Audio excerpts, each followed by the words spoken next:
friends, myself Kajal Suryavanshi. Today's video topic is types of exception in Java. First one is the exception is an event that occurs during the execution of program and disrupt the normal flow of the program instruction.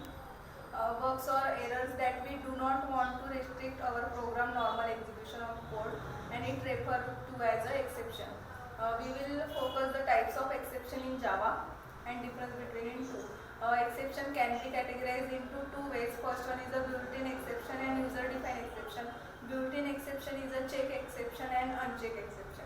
And user-defined exception is a user-defined exception and built-in exception.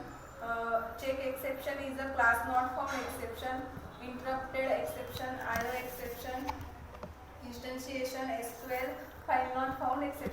And uncheck is a arithmetic class case. Next is a null pointer, array index of found, out of bound, array store exception, and illegal three state exception.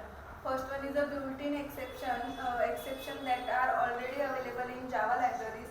It referred to as a built-in exception. These exceptions are able to define the error situation so that we can understand reason of getting the errors. It can be categorized into two broad categories, that is a check and uncheck.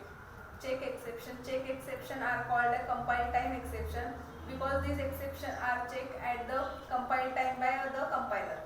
The compiler ensures the programmer handles the exception or not. The programmer should have to handle the exception, otherwise the system has shown as a compile time error. Check exception.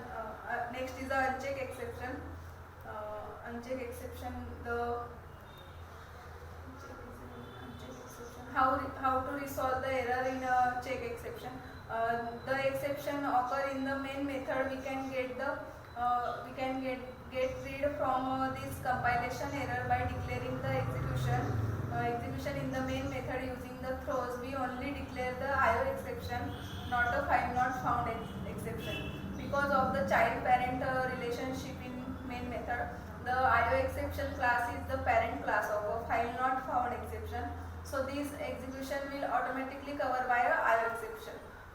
We will declare the exception in the following way: class exception, public static void main, string arguments, and then throws IO exception. Second is we can also handle this exception using try catch block. The way which we have used above is not correct. We have give meaningful message for each exception type. By doing it will be easy to understand the error. For example, is a import Java class exception public static main method and file input stream dot file data equals to null, and then try block file data equals to new file input stream, and then catch block is a sysout print a file not found, and then variable create is integer m, and then repeatedly try block, then condition is while m equals to file data dot read method not equals to -1, and print the